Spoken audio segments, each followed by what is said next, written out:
আপনার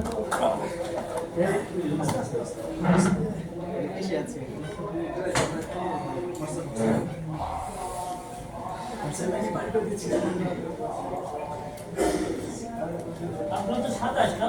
আমার স্যার না 40 আপনি তো 27 আমার এই মোবাইলটা দেন মোবাইল কিন্তু আমার নেট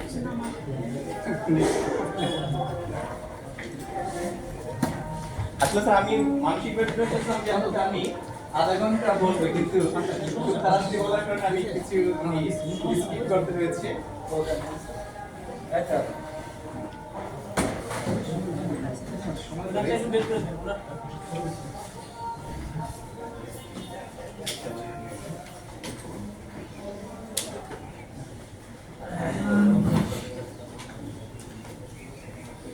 লাগান প্রজেক্টর লাগান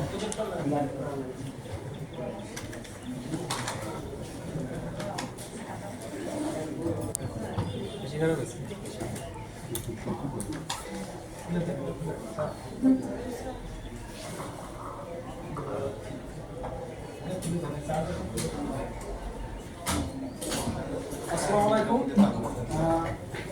আমি তোমাদের সাথে অল্প কিছু সময় কম্পিউটার পরিস্থিতি নিয়ে কিছু আলোচনা করব।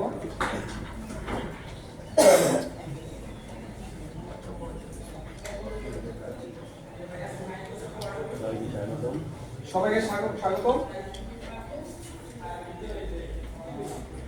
আমার পরিচয় মুকুল হলদার, অ্যাসিস্ট্যান্ট টিচার অ্যাকাউন্টিং। আজকের বিষয় কম্পিউটার পরিচিতি। আমরা কম্পিউটার ব্যবহার করি, কিন্তু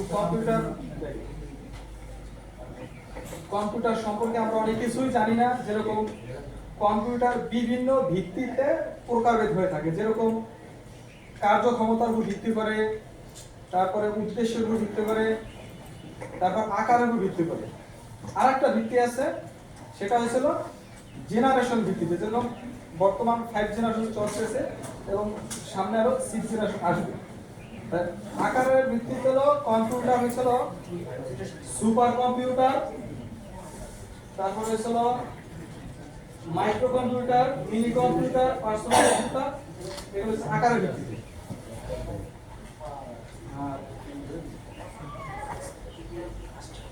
আর একটা হচ্ছে কার্যক্রম ভিত্তিতে হলো কম্পিউটার 3 প্রকার। সেটা হচ্ছে অ্যানালগ কম্পিউটার, ডিজিটাল কম্পিউটার, আর দুইটা মিলে হইতেছিল হাইব্রিড কম্পিউটার। এই তিনটার কাজ তিন ভাবে ব্যবহৃত হয়। অ্যানালগের মতো, ডিজিটালের মতো, আর হাইব্রিড হলো দুইটা মিলিয়ে একসাথে হয়। আর এটা হচ্ছিল অ্যানালগ কম্পিউটারের ছবি।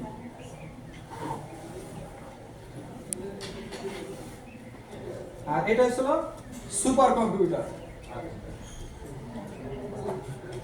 আর এটা হচ্ছে ডিজিটাল কম্পিউটার।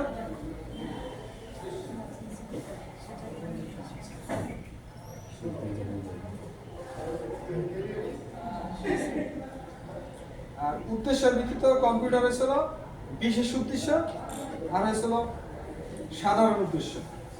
আর মানে কি স্যার রাইট ট্র্যাক করবেন মাদার বিষয়।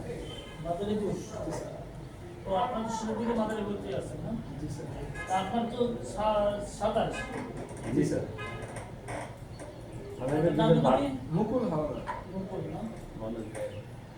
স্যার। 16 সাল পরে এই প্রথম দল আছে। এতদিন ধরতে পারি। ঠিক আছে সবাই থ্যাংক বন্ধুকে দেন ল্যাপটপ বন্ধুকে দেন